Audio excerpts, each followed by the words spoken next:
sense of excitement that prevails surrounding a new beginning, a life renewed and full of possibilities. For today, we're going to try to keep it more like a wedding atmosphere, or maybe an Irish wake if you're familiar with those. Either way, we're going to try to have a little bit of fun with this. So a very wise person once told me that when you're addressing an audience, it's best to follow three rules: to be brief, to be brilliant, and to be gone. So with those words of advice in mind, here we go. I'd like to start with thank yous. For nobody succeeds in this life without a little help. I would not be standing here in front of you today without the support and guidance that I've received from all of you.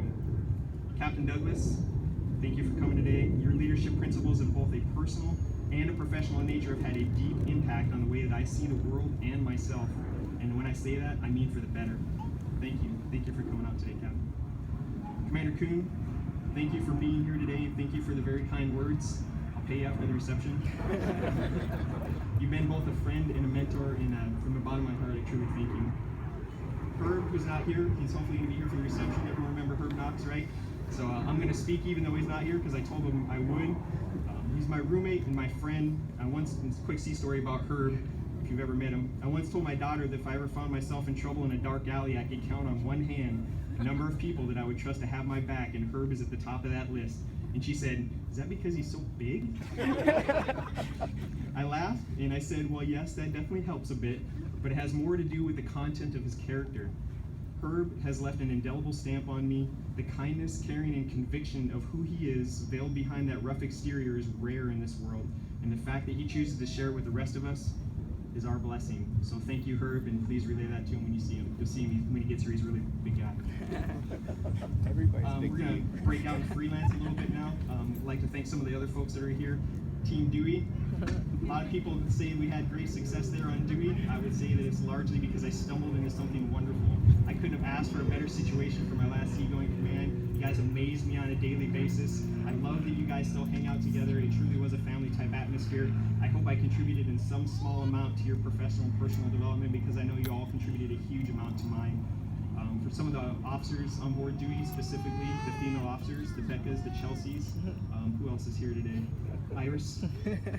I can think of no finer example of strong, independent, amazing women and naval officers, and that speaks to your professional side, but even more so to your personal side. You guys had a big impact on me as well. You're the kind of people that I want my daughter to grow up to be like, so thank you for setting that example, and I was blessed to be able to introduce her to a few of you. As a matter of fact, talking to Emily before the ceremony, she specifically remembers all three of you very, very well. So you made an impact, not just to me, but it's extended on with my family, so thank you. Who else we got there? Katie, I can say first names now, right? I'm almost retired. Katie filled just about every role possible on board Dewey, did a fantastic job. The fact that you're a mom is awesome. I mean, you're gonna be a great mom.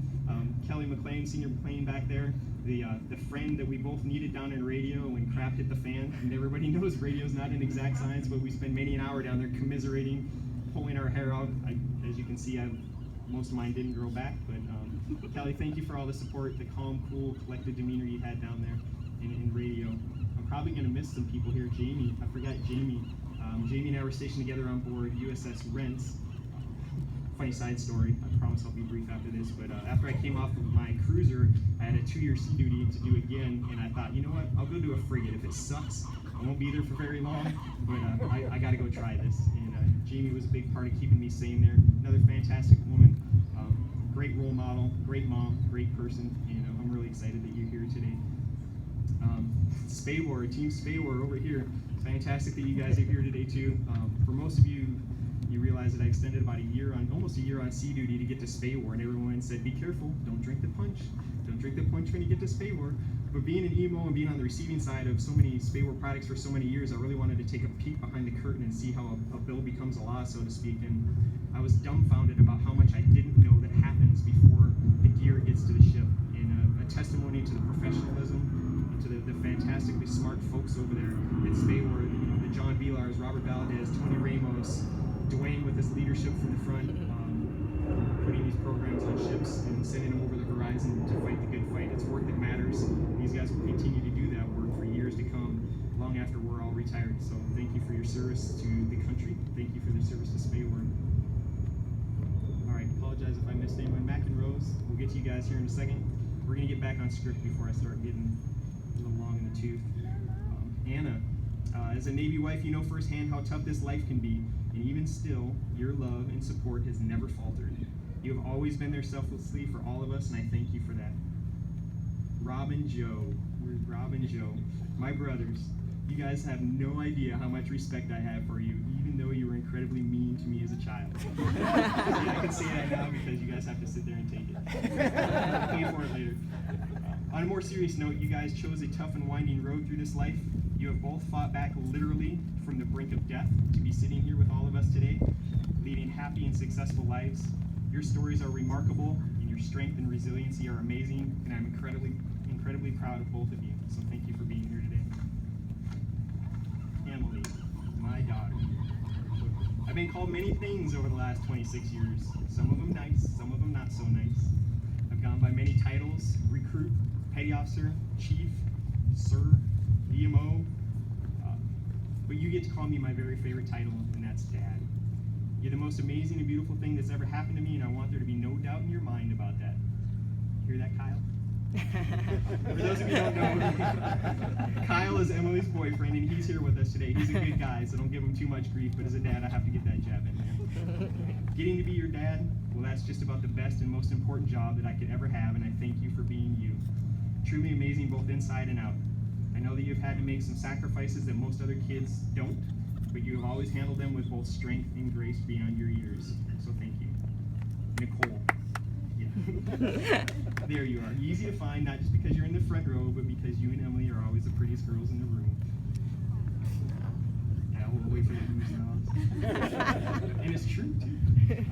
You're the rock that anchors our family and the engine that makes it go. There is not enough time nor words in the dictionary for me to adequately express how much I admire and respect you and how very proud of you I am. This is mostly a military crowd, so they inherently know the how tough of a job you have had. What they don't know is how incredible you were at doing it. Thank you, more than you know. You got 3 empty chairs over here. I wanted those reserved specifically, so now the mystery will be solved. These 3 chairs, empty chairs, are reserved for some very special people who had a profound role in shaping who I am today. They couldn't be with us this morning, but I wanted to make sure that they had a spot of honor for which they so richly deserve. These chairs are for my mom, Yvonne, my dad, Master Chief Scott Osborne, and my mother-in-law, Maureen Parks. I know that this is normally, excuse me, got a tickle in my throat. I know that this is normally the part where sea stories are shared, but since this is a family event, we're going to forego that portion. To my shipmates, don't worry, your secrets are safe with me. Instead, I would like to go in another direction. Retirement is a natural time for reflection. Reflection for me has naturally turned to what will I miss and what will I not miss. Let's start with what I will absolutely not miss. I will not miss, and this may sound a little Dr. Seussy, I apologize. I will not miss duty days of any flavor. I will not miss the endless fit rep and eval season. I will not miss CAS reps or MFOM.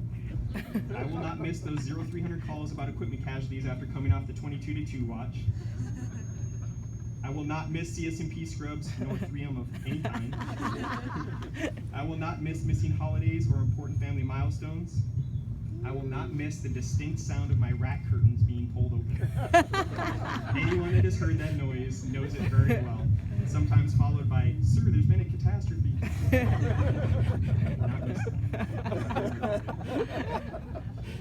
I will not miss the dreaded night before deployment. Those of us that have served know that all too well. Don't take this to heart, IMO, this is not at you. I will not miss the unquenchable thirst that FRD has for metrics. And I will definitely not miss barbecued beef cubes or chili. Now let's talk a little bit about the things that I will miss. I will start with sailors, specifically junior officers, junior sailors, and chiefs, for they are the most amazing of all seagoing creatures. I will miss the excitement of homecomings. I will miss the camaraderie. I will miss the indescribable beauty of a South Pacific sunset, the kind of serene beauty that can reduce a ship and its crew to silence. I will miss the sound of freedom screaming from Navy fighter jets while holding plane guard in the crack of the 5-inch gun during NSFS. I will miss the sound of the ship's engines coming up to full speed, and I will miss flight deck movies under the stars. Or Suppoed. I will miss sliders. I will miss Slider Wednesdays followed by delicious chocolate chip cookies. And I will miss the sense of excitement as a new port of call appears on the horizon. So I tell you all of this to tell you this.